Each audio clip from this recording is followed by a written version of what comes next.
All right, we're here with Ryan Clardy, who stars in Empire, the series, and he's also been in a few movies. And why don't you tell us a little bit about your journey as an actor, and where you're originally from, and how you came to be here in New York? Well, I was actually born in Texas, but my dad was in the military, so I moved around a lot. Mostly California and Virginia. I started acting when I was a lot younger, like elementary school, stuff like that, just in fun things. Just writing plays or acting out myself. But I didn't actually take it seriously until college. When I was, like I said, I went in as an archaeology major, but then I found myself spending more time in the drama building, and I started doing some more professional theater, and I loved it. So that's how it started. And now you're one of the stars of a web soap called Empire, the series. Yeah. That's also an innovative concept now that a lot of things are moving forward on the web.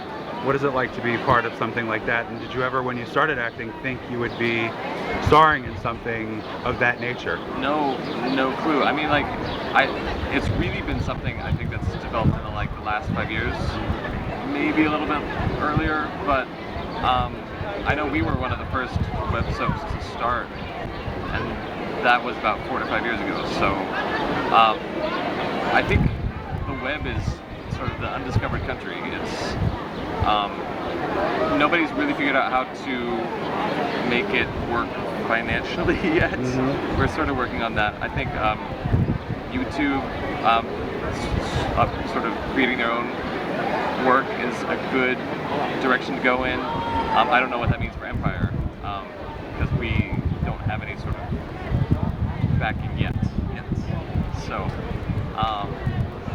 but I think it's a really exciting way to look in the future for entertainment in general, acting specifically. It's interesting too because this is like the longest character arc I've had. I mean, I've been playing Kane for like I said, about four years now, and getting to see him change from one season to the next is like doing a television show. But the way we shoot it is like doing a film. Right. Because we shoot everything all at once. Like this season 4 that's coming out July 17th we went to the Hamptons and shot it all within 1 week, which is kind of what you do with film shoots instead of television shoots, or like when I did some One Life to Live work before, you go in and shoot for each day. Like each day is a separate episode. So it's just different.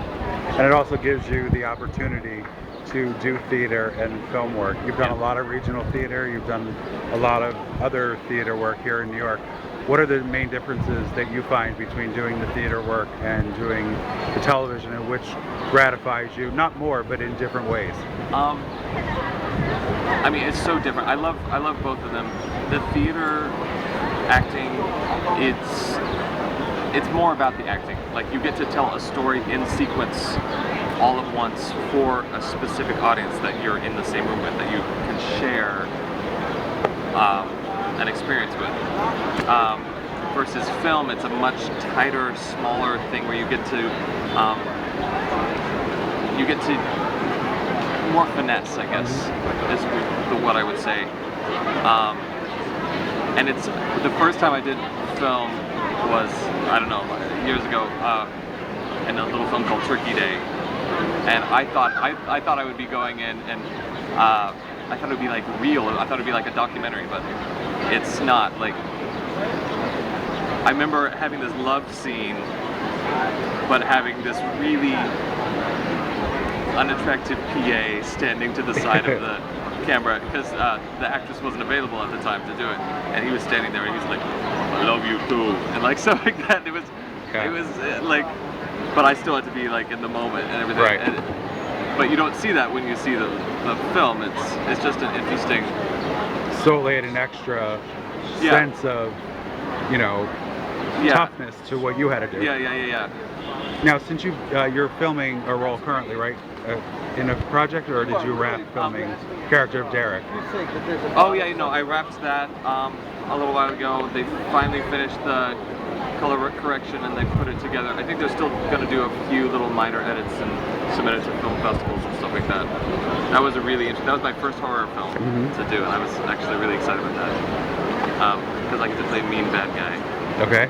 Yeah, I'm the ghost of I'm the ghost of like a Bernie Madoff kind of character who commits suicide. He comes back to haunt his wife. So you actually kill yourself in the movie, or is he already dead? You kind of see it. You kind of see it, a flash of it. But mostly what you see is when I'm at the end of her bed and she wakes up and I turn around. It's really cool. So it's more of like a creepy, like paranormal type thing. Yeah. And now, since you've done so much regional theater and so much, with the web series and different genres, is there one that you have a preference to working in? Is there one you're more comfortable in, or do you like doing all three? Or do you find, that you find different facets of each one interesting? Yeah, I think it's the last thing you said. Like, I have a personality that I like variety. If I do one thing too often, I kind of get bored, and then I stop being interested. So being able to do different things from the theater, like drama and comedy, even musicals, and getting to do a little bit of everything, it keeps it alive and interesting. Is there a role that you haven't played, a type of role that you'd like to tackle? That's a good question. I mean, there's always roles that I would like to play. I mean, even in Shakespeare, I would love to play Macbeth someday, but I think I need to get a little older before I'll cast Macbeth. And I don't know, I want to try different things for different ages, different time periods. It's fun also getting to, I did once, I got to play Juliet's nurse for a short little thing at Actors Theatre Louisville. I just wanted my boobs to be very big. It was a lot of fun. Oh, so it was, you actually had to be female. Yeah. And what advice would you have to people who are just starting out in the industry, since you have had so many projects? First starting out, do as much work as you can. Get out there, practice. The more you do, the better you're going to get at it. Second thing I would say is make sure you're doing it for the love of the project, not for the love of money or fame, because that is never guaranteed for anyone. Or even if you get up to money and fame, you'll be like 10 years later, you can be like where are they now? The backstage stories. And the third thing I'd say is explore your life too. Like, know who you are and what you are interested in besides just the drama. Because the creative fields and creative work, you need to have a lot of life to back it up to make it actually interesting. Cool. Well, we look forward to seeing season 4 of Empire and No, I do too. your journey on that season. And hopefully you make it through the whole season, right? Yeah, no, I do. Good. So, thank you so much for taking time to do this. Yeah, thank you.